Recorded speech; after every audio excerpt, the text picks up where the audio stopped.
Hello भाई, good morning, good evening, जब भी देख रहे हैं आप नमस्कार आदाब आप सबको फिर से एक नया वीडियो हमारा। इस वीडियो में मैं जापानीज वीजा के बारे में बात करूंगा क्योंकि कई बार कमेंट सेक्शन में मेरे से लोग पूछते हैं कि ये क्या, ये वाला वीजा इसमें हो जाएगा, ये वाला वीजा इसमें हो जाएगा, स्टूडेंट वीजा में काम कर सकते हैं, काम वीजा में मतलब हर तरह की चीज पूछते हैं लोग। अब क्या है, अब मैं बार बार क्या करता था, कमेंट करता था उनको। वैसे कम ही करता हूँ लेकिन फिर भी कोशिश करता हूँ जितना कर सकूँ उतना करूँ। तो अब क्या करूंगा मैं, अब भैया ने पूछा भैया स्टूडेंट वीजा पे हम लोग नौकरी कर सकते हैं क्या, मैं बोला हाँ कर सकते हैं, क्लैरिफिकेशन के लिए सीधे इस वीडियो ठीक है। तो अब हर बार मैं लिखने के बजाय एक वीडियो दे दूंगा, भाई तुम लोग देखो, उससे मेरा व्यूज भी बढ़ेगा, थोड़ा एंगेजमेंट बढ़ेगा ठीक है। तो अभी के लिए हम बात करते हैं, 3 सेक्शन में इस वीडियो को डिवाइड करते हैं। पहला सेक्शन वीजा, दूसरा सेक्शन डॉक्यूमेंटेशन और तीसरा सेक्शन पे के बारे में। पे गिने लगेंगे भाई, पे चाहिए हमें ठीक है। तो अब सबसे पहले जरूरी सी मोस्ट इंपॉर्टेंट फैक्टर जो आपको वीजा लेने से पहले मांगता है, क्या है वो, बिना उसके वीजा मिल ही नहीं सकता, वो है पासपोर्ट। दिख रहा पासपोर्ट। अब बिना पासपोर्ट भाई आपको वीजा तो मिल नहीं सकता, सीधी बात है, पासपोर्ट होना मांगता है, ठीक है साहब। तो एक बात करते हैं वीजा के बारे में। सबसे पहला वीजा जो हमारा आता है वो है शॉर्ट विजिट या टूरिज्म टाइप का वीजा, ठीक है, शॉर्ट विजिट वीजा। अब सिंगल एंट्री का वीजा है ये। पहले मैं बात करूं तो शॉर्ट विजिट कितने दिन की होती है, 90 दिन, मैक्सिमम 90 डेज, ठीक है। और कौन कौन सी चीजें इसमें लागू होती हैं, किस किस पर्पज से आप आ सकते हो इस वीजा को लेकर के। पहला, छोटे मोटे कोई बिजनेस कॉन्फ्रेंसेस, जैसे कॉन्फ्रेंस में आ गए, मीटिंग में आ गए, कोई खेल वेल हो रहा है तो उसमें आ गए, तो इस तरह के वीजा आपको मिल जाते हैं, पहला। दूसरा अफेयर क्या है, दूसरा अफेयर है अगर आप किसी से मिलने आ रहे हो, वहां पे कोई रिलेटिव्स रहते हैं या कोई चाचा ताऊ कोई रहता है यहाँ पे, उनसे मिलने आ रहे हो तो वो भी मिलता है। तीसरा इंपॉर्टेंट है टूरिज्म, जो मैक्सिमम लोग टूरिज्म से लेते हैं। तो ये 3 तरह के वीजा मिलते हैं। इनकी मैक्सिमम वैलिडिटी होती है 90 डेज की, 90 डेज से कम की, जिस डिपेंड करता है आपका प्लान कैसा है, उसके हिसाब से आपको वीजा मिलेगा, ठीक है। तो ये हो गया पहले तरह का वीजा। दूसरी तरह का वीजा हो गया शॉर्ट विजिट लेकिन मल्टीपल एंट्री, मतलब शॉर्ट टाइम के लिए लेकिन मल्टीपल एंट्री। पहला था सिंगल एंट्री, ये मल्टीपल एंट्री। मल्टीपल एंट्री में वही सेम चीज जो वहां लागू होती है वही सेम चीज यहां भी लागू होती है, लेकिन बस आप कई बार आ जा सकते हैं। और ये वीजा की वैलिडिटी जो होती है वो होती है 5 साल। 5 साल तक वीजा वैलिड होता है, लेकिन आप एक बार अगर जापान में घुसे तो आप 90 दिन तक मैक्सिमम रह सकते हैं, फिर वापस आपको रवाना होना पड़ेगा, ठीक है। उस वक्त फिर आ जाओ, कोई दिक्कत नहीं, एक दिन बाद आ जाओ, कोई दिक्कत नहीं, ठीक है। तो 90 दिन आप मैक्सिमम रह सकते हैं, लेकिन 5 साल तक वो वैलिड है। देन ये था दूसरा। और तीसरी तरह का वीजा जो है वो है मोस्ट इंपॉर्टेंट वीजा, वो है वर्क परमिट ठीक है, वर्क वीजा। अब इस वर्क वीजा में या मेनली जो किसे कहते हैं वो कहते हैं लॉन्ग स्टे वीजा। अब लॉन्ग स्टे वीजा में सारी चीज आती है, आप काम करने आ रहे हो, आप किसी बिजनेस के लिए आ रहे हो, आप स्टूडेंट बन के आ रहे हो, आप किसी दूसरे ऐसे एक्टिविटी में नौकरी करने आ रहे हो, जो जैसे मान लो कोई एनजीओ है, एनजीओ में काम करने, नर्स बनने, ऐसा कुछ करने आ रहे हो, तब आपको लॉन्ग स्टे का वीजा मिलता है। अब ये लॉन्ग स्टे का वीजा जो होता है, इसके लिए सबसे इंपॉर्टेंट डॉक्यूमेंट चाहिए होता है, वो है COE। ये मैं आपको इसी में बता रहा हूँ, इसी सेक्शन में, क्योंकि सबसे जरूरी है ये। आप स्टूडेंट बनने आओ, आप नर्स बनने आओ, आप कोई इवेंट करने आओ, आप कोई बिजनेस करने आओ, आप कोई नौकरी करने आओ, कुछ भी करने आओ, आपको COE चाहिए। और COE बनता कैसे, पहले तो आप फॉर्म बनाओगे अपना, ठीक है, जो भी आपकी एप्लीकेशन है वो कंपनी बनाएगी, जिस कंपनी में आप नौकरी करने जा रहे हो या जिस यूनिवर्सिटी में आप पढ़ने जा रहे हो या जहां भी आप अपनी सर्विस देने जा रहे हो, तो वो कंपनी एक आपका पूरा डॉक्यूमेंट तैयार करेगी। और वो डॉक्यूमेंट होता है यहाँ पे डिपार्टमेंट ऑफ जस्टिस में सबमिट होता है, ठीक है। डिपार्टमेंट ऑफ जस्टिस देता है वो अपना वीजा और ये सब चीज। तो जैसे ही वो सबमिट करेगा, अगर डिपार्टमेंट ऑफ जस्टिस को लगा कि ठीक है ये बंदा, तो वो COE कंपनी को देंगे आपकी, जो जापान में जो आपको बुला रहा है। फिर वो COE आपको इंडिया भेजा जाएगा। फिर इंडिया जैसे ही भेजेगा, फिर उस COE के साथ ओरिजिनल COE, हाँ, ओरिजिनल COE और साथ में जो और डॉक्यूमेंट्स हैं जो मैं नेक्स्ट सेशन में बताऊंगा, वो सारे एक साथ आपको एम्बेसी में जमा करने होंगे। अब एम्बेसी में जमा होंगे कैसे होंगे वो बताता हूं बाद में मेरा फंस गया, ठीक है। ये हो गया लॉन्ग स्टे वीजा या वर्क परमिट, स्टूडेंट वीजा, सब कुछ इसी में इंक्लूडेड है। अब इसके बाद चौथे तरह का वीजा है, वो है मेडिकल वीजा। ऑब्वियसली बात है, जो मेडिकल पर्पज से यहाँ आना चाहते हैं उनको मेडिकल वीजा चाहिए होता है, वो तो नॉर्मल है। और 5वीं तरह का वीजा जो है वो है ट्रांजिट वीजा। ट्रांजिट वीजा उनके लिए मिलता है जो लोग जापान आ नहीं रहे एग्जैक्टली, मतलब उनका डेस्टिनेशन कंट्री कहीं दूसरा है, लेकिन जैसे इंडिया से उड़े जापान उतरे, जापान से उड़े अमेरिका उतरे, मेनली लोग इस तरह हैं। जैसे जिनको वेस्ट कोस्ट जाना होता है वो इंडिया से जापान, जापान से वेस्ट कोस्ट, ऐसा नजदीक पड़ता है राधा दिन ऐसे घूम के जाने का। ठीक है, तो अब जैसे आप यहाँ जाना चाहते हो, आप आपका फाइनल डेस्टिनेशन तो यूएस है, लेकिन आप जापान में आप चाहते हो थोड़ा जापान में घूम लो तो जापान घूमने के लिए भैया वीजा चाहिए, तो ऐसा वीजा मिल सकता है, ट्रांजिट वीजा जिसे कहते हैं, और इसकी वैलिडिटी होती है 15 डेज ओनली। ठीक है, तो 15 दिन के लिए ट्रांजिट वीजा एप्लीकेबल है। बस आपको रिक्वायरमेंट क्या है, आपको जाने से पहले ही अप्लाई करना पड़ता है, ट्रांजिट वीजा आपको वहां नहीं मिलेगा। ठीक है, अब बात करते हैं, सारे 5 तरह के वीजास हो गए, अब बात करते हैं डॉक्यूमेंटेशन के ऊपर, क्या क्या डॉक्यूमेंट लगेंगे।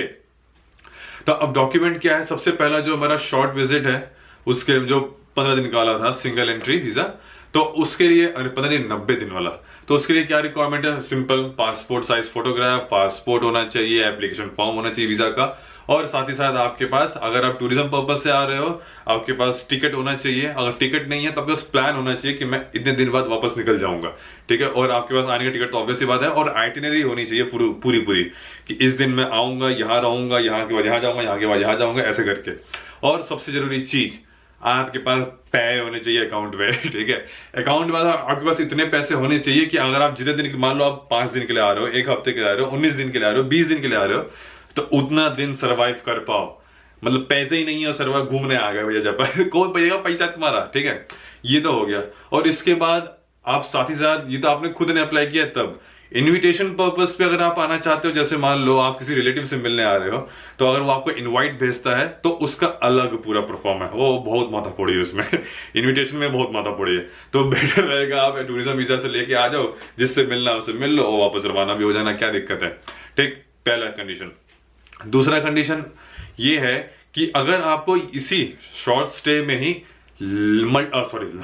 मल्टीपल एंट्री करनी है, मल्टीपल एंट्री केस में क्या होता है, थोड़ा और जो आपका इनकम, सब कुछ वही है, लेकिन इनकम सर्टिफिकेट हो गया, इनकम टैक्स रिटर्न्स हो गए, जो भी बैंक अकाउंट डिटेल्स हो गए, ये थोड़ा और हेविली स्क्रूटनाइज करते हैं लोग। अब मान लो मल्टीपल एंट्री करने जा रहे हो, आपके पास इतना होना चाहिए कि आप बार बार आप आ रहे हो तो आप सस्टेन कर पाओ जापान में खुद में, क्योंकि ना ही टूरिज्म वीजा में, मतलब क्या बोलते हैं ये शॉर्ट स्टे वीजा में, ना ही मल्टीपल एंट्री, ना ही सिंगल एंट्री में आप किसी भी तरह की कोई भी पेइंग नौकरी नहीं कर सकते।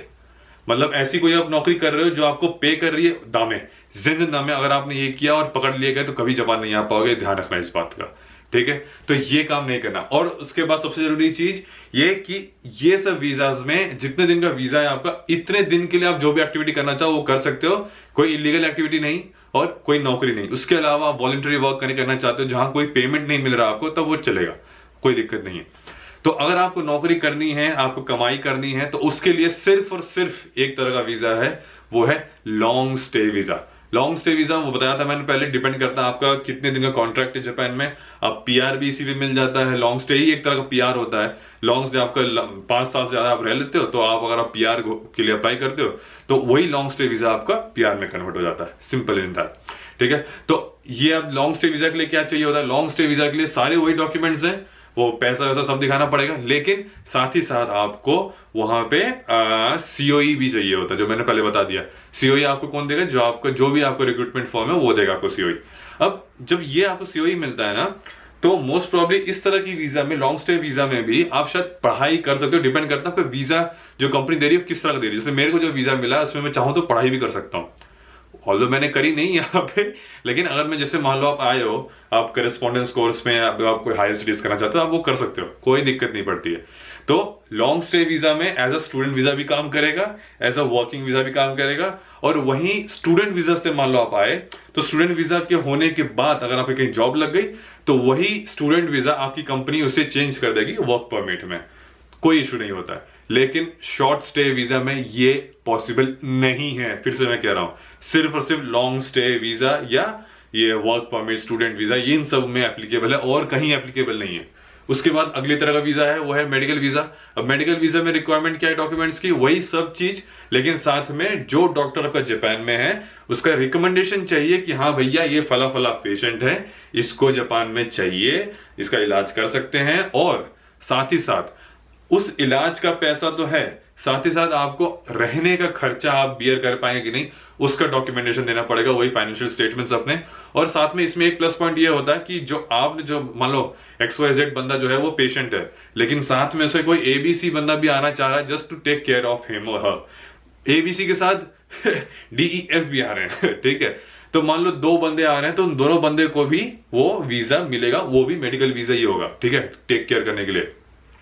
लेकिन फिर वही बात, अभी आप पहले सिर्फ अकेले आ रहे थे एज अ पेशेंट, तो आपको एक बंदे के लिए फाइनेंशियल स्टेटमेंट देना था। अब आप 3 जने आ रहे हो तो 3 के लिए देना पड़ेगा। लेकिन इस वीजा की वैलिडिटी जो होती है वो होती है मैक्सिमम 3 साल।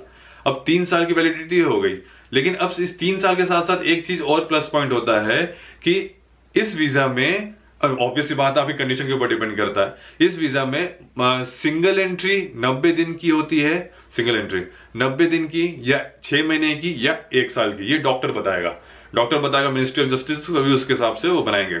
अच्छा हाँ, वो जो लॉन्ग स्टे वाला वीजा था ना, वो मैक्सिमम 5 साल के लिए एप्लीकेबल होता है बस।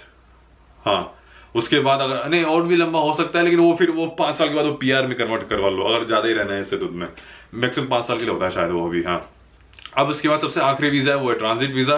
ट्रांजिट वीजा के लिए आपको सिंपल सी बात है, जिस कंट्री आप जा रहे हो वहां का वीजा और आपको टिकट, बस 2 चीज एक्स्ट्रा दिखानी पड़ती है और कुछ नहीं। और बाकी वो सारे डॉक्यूमेंट जो नॉर्मल आपने टूरिस्ट वीजा दिखाए थे वही सारे वीजा चाहिए होते हैं। अब इसके बाद हम बात करते हैं तीसरा सेक्शन, सारे डॉक्यूमेंट्स बता दिए, वीजा कौन कौन से होते हैं ये बता दिए, अब पैसे कितने लगेंगे। ठीक है, अब पैसे जो लगते हैं वो एकदम बेस लगते हैं। एम्बेसी की फीस जो है वो है 550 रुपए फॉर सिंगल शॉर्ट स्टे और long stay, single entry multiple entry कुछ भी कर लो, ठीक है, 550 रुपए। और 50 रुपए ट्रांजिट वीजा का, मतलब इतना सस्ता वीजा 50 रुपए में मिल जा रहा है, ठीक है। लेकिन ये सारे वीजा, ये बहुत इंपॉर्टेंट पॉइंट है, ये इसलिए मैं लास्ट बता रहा हूं क्योंकि वीडियो पूरा देखो, थोड़ा मेरा टाइम काउंट होगा। ठीक है, तो सबसे जरूरी पॉइंट ये है, डायरेक्टली आप एम्बेसी को वीजा के लिए अप्लाई नहीं कर सकते, ठीक है। क्यों नहीं कर सकते? क्योंकि जापानीज एम्बेसी ने अपना पूरा जो वीजा प्रोसेस का वो काम है वो कॉन्ट्रैक्ट पे दे रखा है। कॉन्ट्रैक्ट पे किसको दे रखा है? अगर यहां पे देखो दिख रहा है क्या? हाँ, ये आया यार, VFS ग्लोबल। तो VFS ग्लोबल नाम की एक कंपनी है जिसको इन्होंने कॉन्ट्रैक्ट दे रखा है। ये सभी तरह के वीजाज ये डील करते हैं जापानीज एम्बेसी के, other than diplomatic and official visas. Diplomatic और ऑफिशियल वीजा मतलब सरकारी वीजा जो होते हैं सरकारी काम के लिए, उनको छोड़ के बाकी हर तरह के वीजा वो यही VFS ग्लोबल, जूम, हाँ, VFS ग्लोबल देता है, ठीक है। तो आपको VFS ग्लोबल की वेबसाइट पे जाके अप्लाई करना पड़ेगा, उसका लिंक मैं डिस्क्रिप्शन में दे दूंगा। साथ ही साथ जो भी इन सारी वीजाज मिल रहे हैं इसका भी लिंक नीचे डिस्क्रिप्शन में है।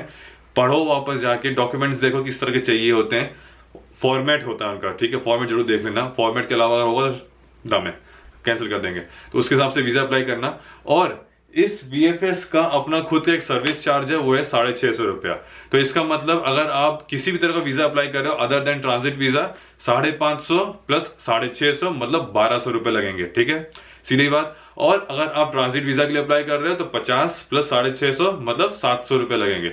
तो सीधा सीधा हिसाब है, 1200 रुपए का वीजा है, अप्लाई करो और मिल जाता है। और 4 दिन अप्रोक्सीमेटली लगते हैं, और आपके डॉक्यूमेंट सारे अगर ठीक हैं तो वीजा तो आपको 100% मिलना ही मिलना है, कोई इसमें सोचने वाली बात नहीं होती है। और मैक्सिमम 4 दिन में वीजा तैयार हो जाता है। कुछ लोगों को तो जैसे नवंकुर को शायद 3 दिन में वीजा मिल गया था, उसको अप्लाई करने के 3 दिन बाद ही शायद वीजा मिल गया था। और नहीं, कुछ तो गड़बड़ किया मैंने अभी, ठीक है। जब भी वीजा मिले ना 4 दिन अप्रोक्सीमेटली लगता है, ठीक है भाई। तो जिनको कुछ डाउट हुआ होगा अभी भी इस वीडियो में, तो प्लीज कमेंट सेक्शन में नीचे मेरे से पूछो, जितना हो सकता है मैं एक्सप्लेन करूंगा। लेकिन उसके पहले वो जो मैंने लिंक दिया डिस्क्रिप्शन में वेबसाइट का जापानीज एम्बेसी के, और साथ ही साथ VFS ग्लोबल के, पहले वहां देखना, वहां से अगर समझ में नहीं आया तब पूछना। ये नहीं कि सीधे देखा वीडियो देखा पट्ट से क्वेश्चन डाला, नहीं, पहले अपने से रिसर्च करना, ठीक है। तो अब करते हैं इस वीडियो को क्लोज। कुछ तो समझ में आया ही होगा, इस वीडियो से कुछ इन्फॉर्मेशन मिली होगी। अगर नहीं कुछ समझ में आया तो कमेंट करना नीचे देखने के बाद। मिलते हैं फिर ऐसी किसी नेक्स्ट अगली प्यारी सी वीडियो में, तब तक के लिए बाय बाय।